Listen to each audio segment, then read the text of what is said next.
अगर तुम दिल से एक बार मुनाफे के बारे में सोचे हुए अपना व्यापार शुरू करोगे ना, सेवा करने की भावना से, तो तुम्हें सफलता निश्चित मिलेगी। हाँ, ये बात सही है कि सेवा में और अपने कामकाज में फ़र्क रखना पड़ता है।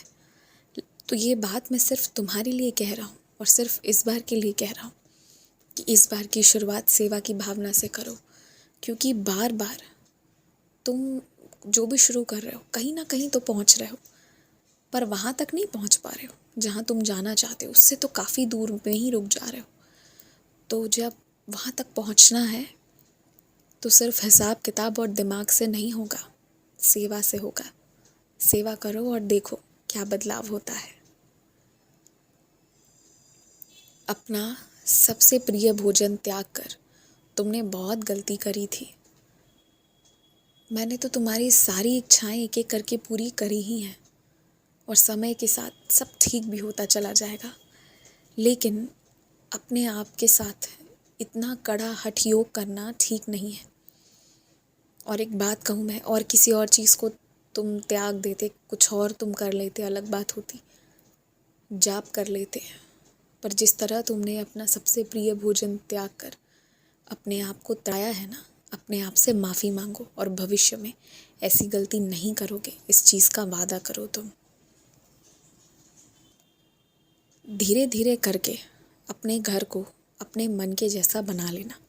थोड़ा समय लगेगा, साज सजावट भी हो जाएगी और तुम्हारा घर तुम्हारे जैसा भी हो जाएगा। परंतु अपने घर में कभी भी किसी भी जानवर को कैद मत करना, किसी भी पंछी को पिंजड़े में बंद करके मत रखना। वो खुले आकाश के परिंदे हैं, अपने घर पर रखोगे चाहे कितना भी ध्यान रख लो, वो कभी खुश नहीं रहेंगे, कभी भी खुश नहीं रहेंगे। और तुम उनकी वैसे में कितनी भी सेवा भी कर लो ना, वो सेवा की श्रेणी में नहीं आएगा। इसलिए पंछियों को कैद करके रखने की कोशिश मत करना।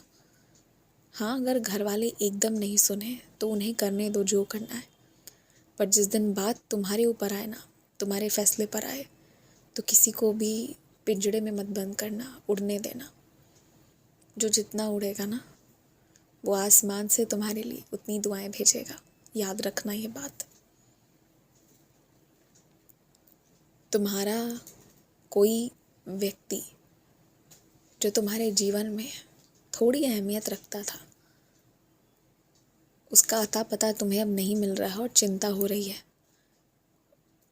और वाकई में चिंता हो भी क्यों ना, कुछ रिश्ता रहा है पुराने जन्मों का, इसलिए अनजान होते हुए भी प्रेम है तुम्हारे मन में। और एक बात कहूँ मैं तुमसे, वो व्यक्ति जिस भी परेशानी में था अब तो वो निकल रहा है उससे। और अगर तुमने उसके लिए प्रार्थना की तो वो और भी जल्दी निकल जाएगा। तुम प्रार्थना करना उसके लिए, और प्रार्थना में बहुत शक्ति होती है। वो व्यक्ति आकर खुद बताएगा तुम्हें क्या कुछ हुआ था। तुम प्रार्थना करो मेरे सच्चरित्र पर। इस वक्त यदि तुमने प्रार्थना करी तो विश्वास 2 गुना बढ़ जाएगा, देख लेना। खुश रहो, मुस्कुराते रहो। और घर पर जो पुरानी साड़ी रखी हुई है ना,